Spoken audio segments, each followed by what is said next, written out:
Important question है। पूर्वी घाट पहाड़ियों की सर्वाधिक ऊंचाई मिलती है महेंद्रगिरी में, तिरुपति पहाड़ियों में, गोदावरी कृष्णा के मध्य, या फिर विशाखापट्टनम तटवर्ती भाग में। तो यह मिलती है विशाखापट्टनम तटवर्ती भाग में। डी ऑप्शन करेक्ट हो जाएगा। आइए कुछ इसका डिस्कशन देखते हैं। पूर्वी घाट पहाड़ियों की जो सर्वाधिक ऊंचाई होती है वो कहाँ पे है? विशाखापट्टनम तटवर्ती भाग में मिलती है। इसकी ऊंचाई लगभग 1680 मीटर के आसपास होती है, 1680 मीटर है। और दूसरी जो ऊंची चोटी महेंद्रगिरी मिलती है, इसकी ऊंचाई कितनी है? इसकी ऊंचाई है 1501 मीटर। ये तो है सबसे ऊंची पूर्वी घाट की। और दूसरी है महेंद्रगिरी जिसकी ऊंचाई है 1501 किलोमीटर। आपसे एक क्वेश्चन पूछ सकता है कि पूर्वी घाट पहाड़ियों की दूसरी सर्वाधिक ऊंची चोटी कौन सी है? तो ये कौन सी है? महेंद्रगिरी है। और पहली कौन सी है? विशाखापट्टनम के तटवर्ती भाग में स्थित है। क्लियर है? जो महेंद्रगिरी जो है उड़ीसा के गंजाम जिले में स्थित है। महेंद्रगिरी कहाँ पे है? उड़ीसा के गंजाम जिले में स्थित है। चलिए, आई होप आप इस क्वेश्चन से सेटिस्फाई होंगे और क्लियरली आपको ये क्लियर हो गया। बढ़ते हैं आज के अपने अगले क्वेश्चन की तरफ। निम्नलिखित में से कौन सी मिट्टी स्वयं को घास पात से ढकने वाली मिट्टी के रूप में जानी जाती है? धूसर मिट्टी, लाल मिट्टी, भूरी मिट्टी, या फिर काली मिट्टी? तो जो आप सोच रहे हैं ऑप्शन नंबर डी काली मिट्टी, दैट्स राइट आंसर। यानी कि इसका जो आंसर होगा वो काली मिट्टी ही होगा। और काली मिट्टी को ही बोलते हैं घास पात से ढकने वाली मिट्टी। और इसका एक और नाम है, इसी मिट्टी को रेगुर मिट्टी भी कहा जाता है। यह मृदा जो है अंतर्राष्ट्रीय स्तर पर चरनोजम, यानी कि यदि काली मिट्टी की बात करें हम, ये काली मिट्टी इसका आंसर है। ये जो काली मिट्टी है यह अंतर्राष्ट्रीय स्तर पर चरनोजम मृदाओं से समानता रखती है। और इस मृदा का जो विस्तार है आपको बता दें हम कि महाराष्ट्र, गुजरात, मैं लिख दे रहा हूँ महाराष्ट्र, एमएच मतलब महाराष्ट्र, जीजे मतलब गुजरात, पश्चिमी मध्य प्रदेश यानी कि वेस्टर्न एमपी ये क्षेत्र आ जाता है, वेस्टर्न एमपी आ जाएगा, राजस्थान आ जाएगा, मैं आरजे लिख दे रहा हूँ राजस्थान, और दक्षिण के भाग यानी कि आंध्र प्रदेश, तमिलनाडु, कर्नाटक क्षेत्रों में इसका विस्तार पाया जाता है। और इसका नाम जो करेक्ट आंसर है option number D will be correct answer. चलिए बढ़ते हैं आज के अपने अगले क्वेश्चन की तरफ। भारत में प्राचीनतम चट्टानें कहाँ पाई जाती हैं? शिवालिक श्रृंखला में, अरावली श्रृंखला में, धारवाड़ क्षेत्र में, या फिर विंध्य श्रृंखला में? यह कहाँ पाई जाती हैं? यह पाई जाती हैं अरावली श्रृंखला में। That means B option correct हो जाएगा, बी ऑप्शन करेक्ट हो जाएगा। और ये जो है अरावली जो श्रृंखला है यह भारत की प्राचीनतम, यानी कि इसमें क्या है, भारत की प्राचीनतम चट्टानें पाई जाती हैं। जबकि जो शिवालिक श्रृंखला है, शिवालिक श्रृंखला जो है यह क्या है, ये हिमालय की सबसे नवीनतम श्रृंखला है। कभी आपसे पूछ ले कि हिमालय की जो सबसे नवीनतम श्रृंखला है वो क्या है, वो है शिवालिक श्रृंखला। ठीक है। और अरावली की पहाड़ियाँ दक्षिण पश्चिम में गुजरात से लेकर, यानी कि दक्षिण पश्चिम कहाँ पे पड़ेगा आपका, ये पड़ेगा आपको, ये भारत है अपना, मैं शार्ट में थोड़ा बता रहा हूँ, ये भारत है। ठीक है, समझने के लिए बना रहा हूँ। दक्षिण पश्चिम कौन सा आएगा, ये दक्षिण पश्चिम, ये दक्षिण आएगा, ये पश्चिम। ये दक्षिण पश्चिम में कहाँ के हैं, यह जो है गुजरात से लेकर के, आप क्या है, गुजरात है, गुजरात से लेकर कहाँ तक है, पूर्वी दिल्ली तक लगभग 800 किलोमीटर की लंबाई तक फैली हुई है। यानी कि पूर्वी दिल्ली तक लगभग कितनी, 800 किलोमीटर की लंबाई में विस्तारित हैं। इसका जो करेक्ट आंसर हो जाएगा वह क्या हो जाएगा, बी ऑप्शन, यानी कि अरावली श्रृंखला। चलिए अगले क्वेश्चन पे आते हैं। मैकाल पहाड़ियाँ वस्तुतः हैं भ्रंशोत्त पर्वत, अवशिष्ट पहाड़ियाँ, वलित पर्वत, या फिर उत्थित पठार के कगार? यह क्या है, यह है भ्रंशोत्त पर्वत। That means A option correct हो जाएगा। चलिए बढ़ते हैं आज के अपने अगले क्वेश्चन की तरफ। काफ़ी इंपॉर्टेंट क्वेश्चन है। गारो खासी जयंतिया पहाड़ियाँ कहाँ फैली हुई हैं? मिजोरम, असम, अरुणाचल प्रदेश, या फिर मेघालय में? तो गारो खासी जयंतियाँ कहाँ पे फैली हुई हैं? ये जो फैली हुई हैं यह फैली हैं आपके मेघालय पठार के पश्चिम सिरे पर गारो खासी की पहाड़ियाँ, तथा पूर्वी सिरे पर खासी जयंतियाँ, मिकी तथा रंगमा की पहाड़ियाँ फैली हुई हैं। और जो मेघालय का पठार का प्रायद्वीपीय भारत का बहिर्वर्ती भाग है वह समतल भूमि है जो भ्रंशन के कारण भारतीय प्रायद्वीप में मालदा गैप द्वारा अलग हो गया है। इसका जो आंसर करेक्ट हो जाएगा वो हो जाएगा मेघालय, ऑप्शन नंबर डी बिल्कुल करेक्ट हो जाएगा।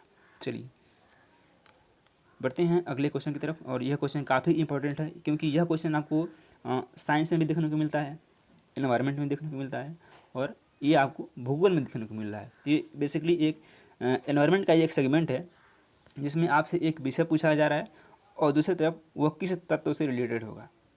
आपने बहुत बार पढ़ा होगा लूसेंट में, यदि आपने पढ़ा हुआ है तो आप पूरी तरह इसको, मैं श्योर कह रहा हूँ कि आप इसको जानते होंगे और 95% लोग इसका आंसर करेक्ट करेंगे। चलिए, एपीकल्चर, एपीकल्चर याद रखिए, आप मधु हैं, यानी कि आप एपी, मधु मतलब मधुमक्खी पालन, एपीकल्चर मधुमक्खी पालन। ओलेरिकल्चर, ओ लेलोरे, जो सब्जी वाला आता है क्या बोलता है, ओ लेलोरे, यानी कि आलू ले लो रे। आलू क्या है, एक बेसिकली सब्जी है, ठीक है। तो ये क्या हो जाएगा, रसोई शाक, ये आ जाएगा रसोई शाक में। और पोमोलॉजी, पोमोलॉजी क्या है, ये फलों का अध्ययन है। और विटिकल्चर, अंगूर की लता या फिर अंगूर की खेती। तो ए का 4, बी का 3, ए का 4, बी का 3, ए का 4, यानी कि ए का 4, ए का 4 किस में दिया है, सी ऑप्शन में दिया गया है और सी ऑप्शन ही एक मैच कर रहा है, जिसमें हमारा आंसर करेक्ट हो जाएगा। चलिए, भारत का निम्नलिखित में से कौन सा क्षेत्र सूखा प्रवण है, तीस्ता घाटी, रांची पठार, कोंकण या फिर रायलसीमा। तो कौन सा है यह, रायलसीमा कहाँ पे है, ये है आंध्र प्रदेश में, आंध्र प्रदेश में स्थित प्राचीनतम अपर्दित पठार है। डी ऑप्शन बिल्कुल करेक्ट है। भारत के निम्नलिखित राज्यों में से किस में गन्ने का प्रति एकड़ उत्पादन अधिकतम है, महाराष्ट्र, कर्नाटक, तमिलनाडु या फिर उत्तर प्रदेश। काफ़ी अच्छा क्वेश्चन है, यह रिलेट कर रहा है आपके करंट के क्वेश्चन से। तो चतुर्थ अग्रिम अनुमान के वर्ष 2018-19 के आंकड़ों के अनुसार तमिलनाडु में गन्ने का प्रति एकड़ उत्पादन अधिकतम है। इसके उत्पादन में प्रमुख स्थान उत्तर प्रदेश का है, यानी कि पूछा गया है इसमें, ध्यान रखिएगा, बहुत से लोग इसमें उत्तर प्रदेश लगाएंगे जो कि गलत आंसर है। इसका जो सही आंसर है तमिलनाडु में पूछा गया है। आप क्वेश्चन में ध्यान देंगे कि प्रति एकड़ उत्पादन पूछा है, न कि उत्पादन पूछा है। जब इसके उत्पादन में पूछेगा तो यूपी नंबर 1 पे आएगा, लेकिन प्रति एकड़ उत्पादन में तमिलनाडु नंबर 1 पे है। इसके बाद तमिलनाडु के बाद कर्नाटक सेकेंड पे आता है और फिर उसके बाद आता है यूपी थर्ड नंबर पे आता है प्रति एकड़ उत्पादन में, लेकिन उत्पादन में आता है तो उत्तर प्रदेश आएगा। शुरुआत करते हैं। ग्रोजनी किसका प्रसिद्ध उत्पादक है, पेट्रोलियम, यूरेनियम, चांदी या फिर थोरियम। तो ग्रोजनी जो है एक पेट्रोलियम का उत्पादक है, ऑप्शन नंबर ए करेक्ट हो जाएगा। और यह किसका एक पार्ट है, यह विखंडित सोवियत संघ का एक भाग है जो काकेशस पर्वत के उत्तर एवं क्या है, यह विखंडित सोवियत संघ का एक भाग है, ध्यान रखिएगा, जो काकेशस पर्वत के उत्तर एवं कैस्पियन तथा काला सागर के बीच में स्थित है। तो ऑप्शन नंबर ए करेक्ट है। अगले प्रश्न में आते हैं। शान का पठार कहाँ स्थित है, नागालैंड, मेघालय, मिजोरम या फिर म्यांमार में। तो शान का पठार जो है म्यांमार में स्थित है, option number D will be right. चलिए,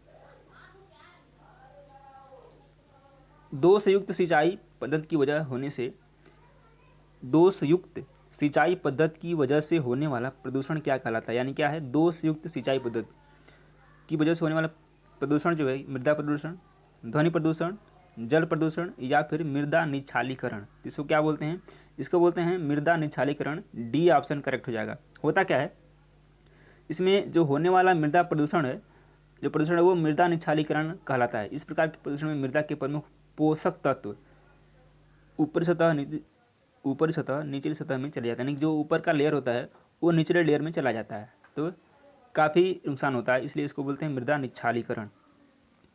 निहारिका क्या है, एक तप्त गैस का बादल है, धूल और मिट्टी के कणों का मिश्रण है, एक तप्त गैस का गोला है या फिर इनमें से कोई नहीं। तो निहारिका क्या है, बेसिकली निहारिका एक क्या है, निहारिका एक तप्त गैस का बादल है। निहारिका एक्चुअली एक आकाशगंगा के निर्माण की शुरुआत हाइड्रोजन गैस से बने विशाल बादल के संचयन से होती है, जिसे निहारिका कहते हैं। निम्नलिखित में से कौन सा युग्म सही नहीं है, माउंट आबू, अरावली पहाड़ियाँ, कोडाईकनाल, अनामलाई पहाड़ियाँ, उटकमंड, नीलगिरी पहाड़ियाँ, शिमला, पीर पंजाल, शिरडी। इसे बताना है कौन सा सुमेलित नहीं है। तो इसमें जो है शिमला कहाँ पे है, ये धौलाधर श्रेणी में स्थित है, ना कि पीर पंजाल में। यह कहाँ पे है, धौलाधर श्रेणी में स्थित है, धौलाधर श्रेणी में स्थित है, पीर पंजाल में नहीं स्थित है। डी वाला करेक्ट हो जाएगा। ग्रांड बैंक एक प्रमुख उत्पादक है, नाइट्रेट का, यूरेनियम का, समुद्री मत्स्य का या फिर थोरियम का। तो ग्रांड बैंक किसका उत्पादक है, यह समुद्री मत्स्य का उत्पादक है, ऑप्शन नंबर सी करेक्ट हो जाएगा। फ्लैंडर्स औद्योगिक प्रदेश किस उपयोग हेतु विश्व प्रसिद्ध है, लोहा इस्पात उद्योग हेतु, कार निर्माण हेतु, वस्त्र निर्माण हेतु या फिर इलेक्ट्रॉनिक्स निर्माण हेतु। पूछा क्या गया है, फ्लैंडर्स औद्योगिक प्रदेश किसके लिए प्रसिद्ध है? तो यह जो है फेमस है आपके वस्त्र निर्माण हेतु। Option number C will be right. यह जो है दक्षिण पश्चिमी बेल्जियम तथा समीपवर्ती फ्रांस को फ्लैंडर्स कहते हैं। यह प्रदेश वस्त्र उद्योग हेतु काफ़ी फेमस है। Option number C will be right. समुद्र अधः स्थल विस्तार की कल्पना का प्रतिपादन किसने किया था? WJ मॉर्गन, 2G विल्सन, ली पिचान या फिर हैरी हैस ने। किसने किया था? यह क्या था, हैरी हेस ने। D option will be right. समुद्र अधः स्थल विस्तार की संकल्पना हैरी हेस ने कब दी थी? 1960 में दी थी। ये भी आपसे पूछ सकता है कि हैरी हेस की संकल्पना कब प्रतिपादित की थी? तो 1960 में, यानी कि 1960 में प्रस्तुत की गई थी।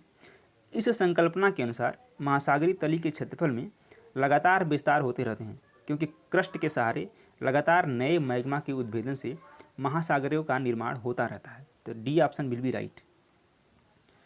दी गार्जेस बांध, जो निकट भविष्य में विश्व का बृहत्तम जल विद्युत उत्पादक केंद्र होगा, स्थित है नागालैंड में, जापान में, चीन में या फिर मॉरिशस में। कहाँ पे है यह है चीन में। सी ऑप्शन बिल्कुल करेक्ट हो जाएगा। और यह क्या है, एक जल विद्युत उत्पादक केंद्र भी है। निम्नलिखित भारत के राज्यों में अपने उपभोग अधिक चावल उत्पन्न करता है। अपने उपभोग से अधिक चावल उत्पन्न कौन करता है? असम, पंजाब, तमिलनाडु या फिर पश्चिम बंगाल। तो सबसे ज़्यादा इसमें क्या हो जाएगा, ये पंजाब है। बी ऑप्शन करेक्ट है। बेसिकली चारों विकल्प में असम, पंजाब, तमिलनाडु एवं पश्चिम बंगाल चावल उत्पादक राज्य हैं, किंतु पंजाब भारत के राज्यों में अपने उपभोग से अधिक चावल उत्पन्न करता है, यानी कि जितना उसकी खपत है उससे ज़्यादा वो चावल उत्पन्न करता है पंजाब। और ये चारों जो हैं क्या हैं, चावल उत्पादक राज्य हैं। विनिमय क्रिया के अंतर्गत नहीं आता है माल परिवहन, दूरसंचार, खुदरा व्यापार या फिर प्रबंधन। पूछा क्या गया है, विनिमय क्रिया के अंतर्गत क्या नहीं आता है? यह आर्थिक भूगोल यानी कि इकोनॉमिक ज्योग्राफी के अंतर्गत आता है ये क्वेश्चन। तो क्या है, प्रबंधन जो है विनिमय प्रक्रिया के अंतर्गत नहीं आता है। D option will be right. काल गुरली किसके लिए प्रसिद्ध है? हीरा के लिए, सोना के लिए, ग्रेफाइट के लिए या फिर टीन के लिए। तो काल गुरली पूछा क्या गया है, काल गुरली। बेसिकली ये भी पूछ सकता है कि काल गुरली क्या है या फिर काल गुरली किसके लिए प्रसिद्ध है? तो यह सोना के लिए प्रसिद्ध है। बी ऑप्शन राइट हो जाएगा। पश्चिमी पठार क्षेत्र में प्री कैम्बियन शिल्ड है, जहाँ प्रचुर मात्रा में खनिज संसाधन पाया जाता है, और ऑस्ट्रेलिया का 2/3 क्षेत्रफल इस पठार से घिरा हुआ है। उत्तर में बृहद रेतीला मरुस्थल, गिब्सन मरुभूमि एवं वृद्ध विक्टोरिया मरुस्थल यहाँ के मुख्य क्षेत्र हैं। इसी पठार के क्षेत्र में काल गुरली तथा कुलगाड़ी की विश्वविख्यात सोने की खदानें स्थित हैं। एक तो काल गुरली और दूसरा क्या है, कुलगाड़ी। ये भी याद रखिएगा, ये भी यहीं का क्षेत्र है। निम्नलिखित में से पश्चिम घाट के वृष्टि छाया प्रदेश के अंतर्गत आता है महाबलेश्वर, बारामती, पंचगनी या फिर रत्नागिरी। तो पश्चिमी घाट के वृष्टि छाया प्रदेश के अंतर्गत कौन सा आता है? यह आता है बारामती। बी ऑप्शन राइट हो जाएगा। और यह महाराष्ट्र राज्य में पुणे जिले में स्थित म्यूनिसिपल काउंसिल में है। क्या है, यह कहाँ पे है? महाराष्ट्र में पुणे में स्थित क्या है, एक म्यूनिसिपल काउंसिल है। तो इस तरह से बी ऑप्शन करेक्ट हो जाएगा। ये भी पूछ सकता है कि बारामती किस राज्य में, तो आपको बता देना है कि महाराष्ट्र में। निम्नलिखित युग्मों में से कौन सा युग्म सुमेलित है? एक तरफ क्षेत्र दिया है और एक तरफ दिया है जनजातियाँ। मलेशिया पूछा क्या क्या, कौन सा युग्म सुमेलित है? मलेशिया में क्या पाए जाते हैं? मलेशिया में पाए जाते हैं आपके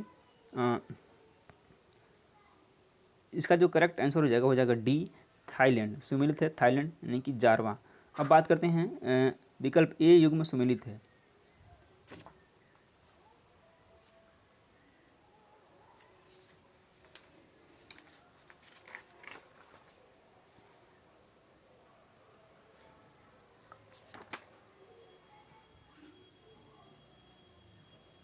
पिग्मी कांगो, पिग्मी कांगो में कब पाए जाते हैं? पिग्मी कांगो ये पाए जाते हैं आपके बेसिन।